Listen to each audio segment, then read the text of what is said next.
Hey guys, how's it going? Kevin Cleary here with a discussion video for you. And today I want to share with you such a cool test that was done by Knife Steel Nerds, and the results that were produced are truly phenomenal. And the first thing, one of the main reasons I'm sharing this is because the work involved in this was so extensive that it really, really needs to be appreciated. So that's just kind of the first thing. And then, of course, the results are so useful that if you're watching this, you really need to, I'm going to kind of run down and talk about various things as I work through this article. But you really need to click on the article itself and give it a read through. You probably need to read it 2 or 3 times to really get your head around everything that's covered. But this is truly impressive work that deserves a lot of credit. And that's the primary reason I'm making this video, to give Knife Steel Nerds the credit that they deserve, because it's really impressive what they've done. Okay, so while all of us were watching Tiger King, Knife Steel Nerds has decided to run this massive test to compare edge retention on different steels, okay, in 48 different steels. So the way that this was done was to first get a Catra edge retention tester, and essentially the way that happened was our author, Knife Steel Nerds, was accepted an old used Catra tester in lieu of payment. So I'll show you the device here. Okay, so there's the machine. You can see how you've got these pieces of paper, and these are essentially silica infused cardstock, and the blade of the knife is pushed down through these over and over again. And the idea of the test is, well, how many strips can this cut before it goes dull? So that's how the testing was done. And this machine, there's a bit of a story in itself. You can see here the list of all the things wrong with it when it came. So in addition to figuring out how to do the testing and going through the cost of getting the materials and equipment, there was also the work of fixing this device before he could even use it. So there's sort of step one. Let's get the proper device to do the testing. And so that's all of this work. And so now you've got this Catra tester that is going to be able to test edge retention by pushing these blades through this silica infused cardstock. So just right off the bat, that's really cool. Now the next question is, well, and we've talked about this many times when we compare edge retention, what about all the variables that go into edge retention, like the primary bevel on the blade, whether it's got a lot of belly or a little belly, how is it sharpened? Is it sharpened to, a very high polish, or is it a very toothy finish? Like what's happening with all of these criteria? Okay, and if you're familiar with Pete over at Cedric and Ada Gear and Outdoors, he's talked a lot about this stuff. We've talked a little bit about it here on this channel, but there's a lot of variables to control for, and that is the next super impressive thing. So what they did was they actually created these blades. All right, so a little square blade, 2.5 inches of edge. They were able to then make sure that they've got all these different steel choices, but in the exact same blade. Okay, so now they've got these 48 testable blades where they can put these through the machine, get the results, and now make a valid comparison, because all of the, or to the greatest ability, all of the variables have been accounted for. Now, the other thing I want to say here is, look at the work involved, okay? They had to make and heat treat and sharpen and prepare all of these blades for testing, which I mean, just the thought of that process alone, without even having to worry about the Catra tester, is truly daunting. Okay, so now they've got the tester. They've got all of these blades designed to the exact same specifications, and they're able now to start running tests. So that kind of gives you a little bit of the background to what we need to know. They even controlled sharpening and Rockwell hardness, so everything was sharpened to a 400 grit finish, and everything was hardened to between 60 and 63 Rockwell. Now, adjustments were made based on how the steel performs, and there's, again, you need to go read the whole article. You really do, because it describes in some detail everything that was involved in all of this. There's the chart they used to sort of decide what finish they would go to, or demonstrating, how they made that choice of what finish they were going to go to. Here's a discussion of heat treats. I'm not going to get into all of this, but again, think about the detail, think about the effort involved in thinking all of this through. All right, so here are a bunch of the different steels that were tested. By the way, one of the things that Knife Steel Nerds warns us about is that, when you've got 3 or 4 or 5 steels that, they're different names, but they're essentially the same steel, the same chemistry. He would just do one. Okay, so for example, one we're all familiar with is M390, 20CV, and CTX 204P, right? They're all essentially the same, various companies' versions of the same steel. And so here he's describing first the chemical makeup of all of these different steels, and then how the heat treating process was done in this other chart. So again, I have to say, I'm totally geeking out over this, but this is truly, truly impressive stuff. All right, so now once we get through all of that and we're able to start running these tests, what are we going to come up with? Well, we're going to come up with a series of charts, and these charts are showing, okay, total. Okay, so this chart is graphing total cards cut with Rockwell hardness. So I can't show the whole chart on the screen. I knew this was going to be a problem, but you can see down here, so Rockwell hardness, and then up this axis is the total cards cut. And so you can see, now look at, again, this is so impressive, and the data that they're delivering is so interesting.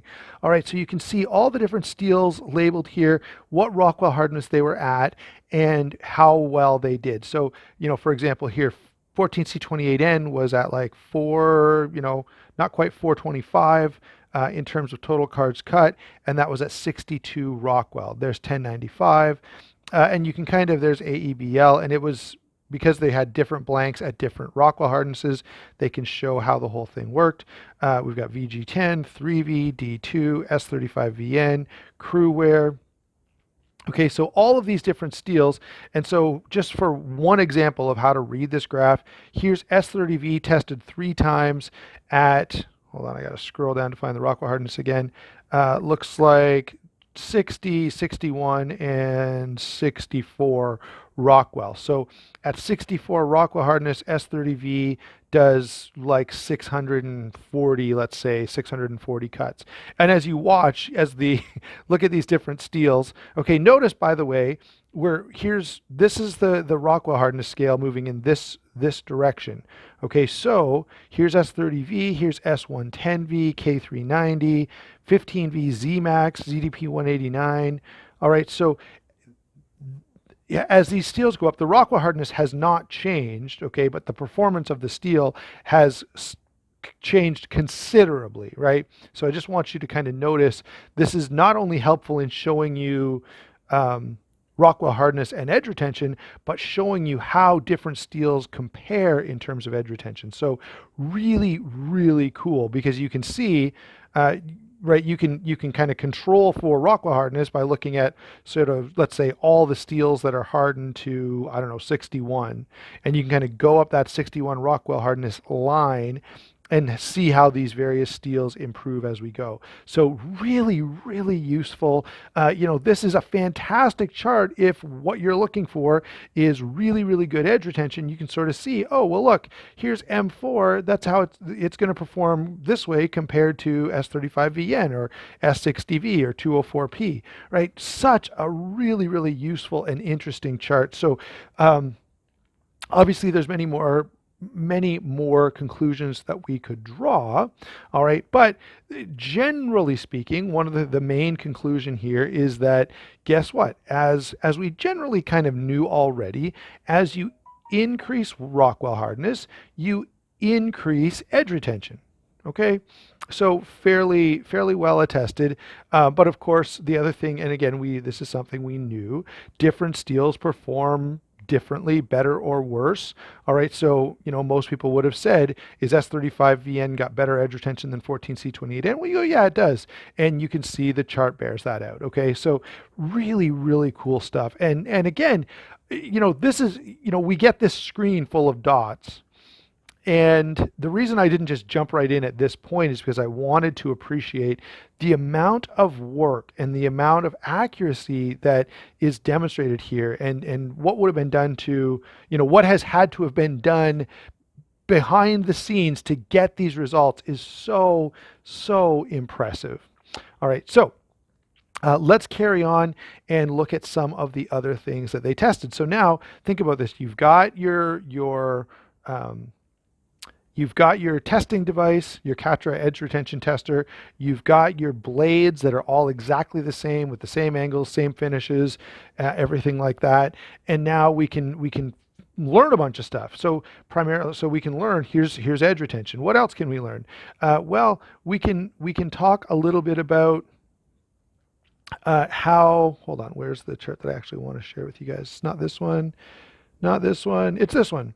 He makes the point that higher vanadium content equals better edge retention. So really, really cool. So we can start to learn some things about steel chemistry and how that affects performance.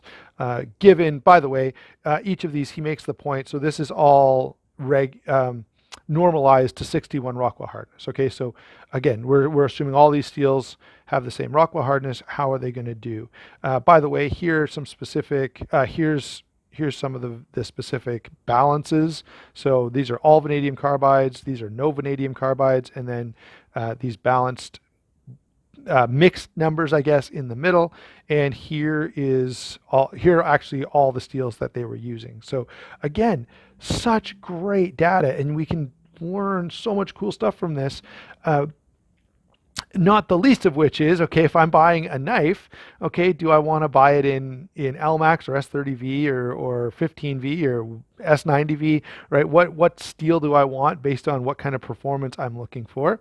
The other thing is, and this is, again, really, really interesting, is that, now I'm not going to share his surprises, but I want you to go over and read, because there are a few results that were really surprising to knife steel nerds. But the next chart that I want to look at together is steel toughness. And so this is, again, really, really cool. So what they've done is, so we've got stainless steels. Here they all are charted in terms of toughness versus Rockwell hardness. And you can see that as Rockwell hardness increases, toughness decreases. Okay, so we kind of knew that already going in, but this demonstrates sort of the rule that we've talked about before. Here are some low alloy steels, and then here are high alloy non-stainless steel. So really, really cool data. So here's crew wear. You can see why crew wear is so popular, all right, as we work our way down. And so steels that are kind of in this range, all right, that is going to be, to me, that's a really well-balanced steel that's landing in a pretty nice sweet spot. Now, one of the things that we should talk about is we make the point, for example, I'm sure I've said in passing, and lots of guys have, oh, well, S35VN was designed to be tougher than S30V. All right. Well, here's S35VN on our chart. So we may say, hey, it's supposed to be tougher, but we need to keep in mind that that's compared to S30V, and in terms of overall toughness, something like AEBL or 14C28N might be more what you're looking for. Look at the numbers for Nitro V. So really, really cool. So toughness versus Rockwell hardness. Here are the various steels. There's M4, okay, 3V. Really great data. Now, he has a whole discussion here on, does toughness matter? And of course, it obviously does, just like many other things matter, chemistry and Rockwell hardness and edge geometry and all that stuff. But often toughness is neglected. I find among the knife community, we seem to be obsessed with only one of these charts, okay? And that's this one right here. How many cuts can this make before it goes dull? All right, but a more balanced approach is considering other factors like toughness, for example, okay, when we're thinking about all of this. So, sorry guys, I got to get back to the data we were talking about. And then finally, here is, I think, a chart that's really, really interesting. This is graphing toughness versus edge retention. So guess what?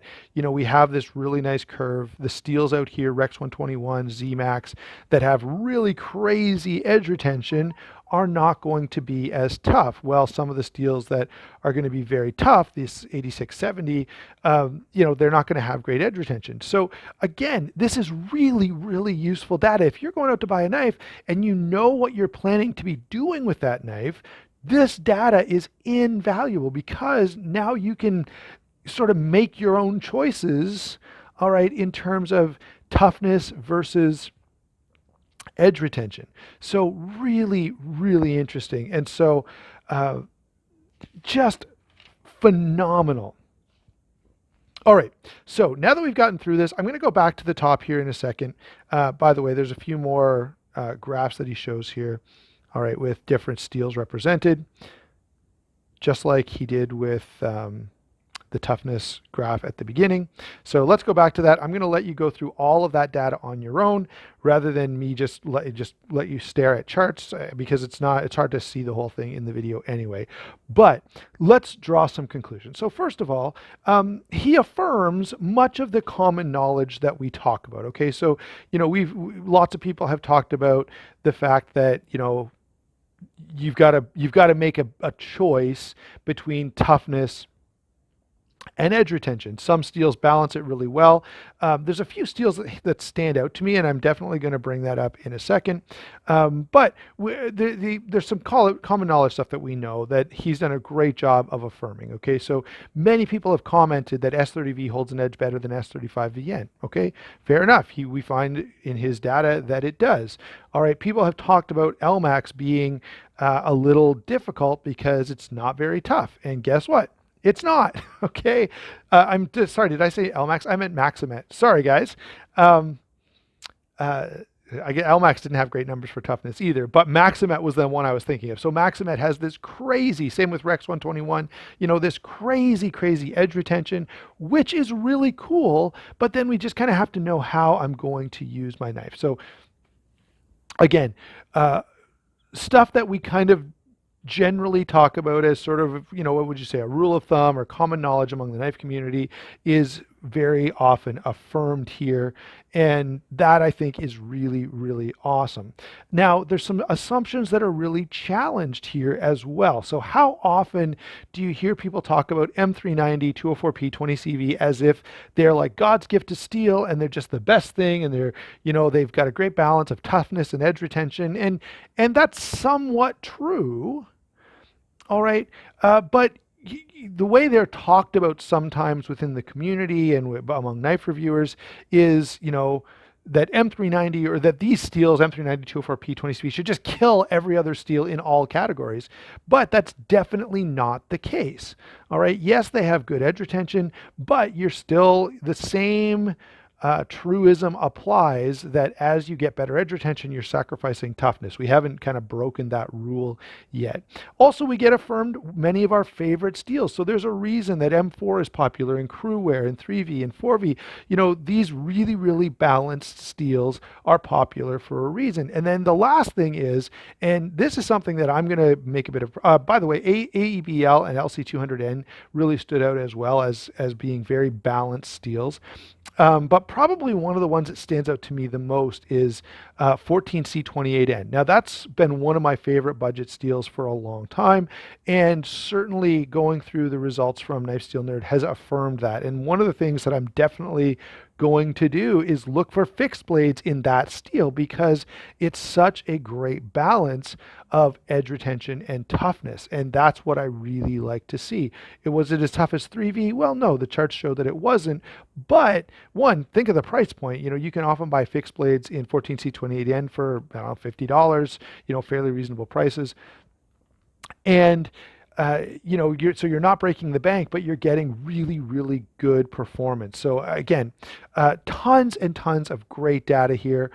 Please, if you're watching this, go over, read this thing for yourself, get familiar with it. It'll probably take 2 or 3 read throughs, but the data is so, so valuable. Not to mention, for future reference, as a reference point, you know, let's say, I don't know, next week I get a knife in and I want to be like, hey, I wonder how this steel is going to perform. Well, I can come back to this article and I can use Knife Steel Nerd's data to give me some information. Now, obviously, I don't know all the same things about the steel that he does. That is, I don't know how, the secondary bevel and the edge geometry and those things are going to affect the performance, but I can at least make some solid conclusions about the steels in general.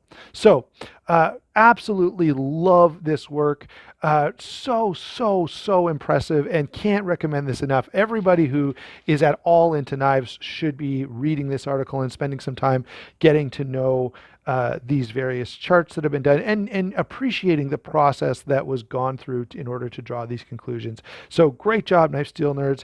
For those of you watching who are new, make sure you go over and check out Knife Steel Nerds. And then after you've done that, like and subscribe and check out my links down below to various channel sponsors. It does help me out. Thank you so much. Talk to you soon.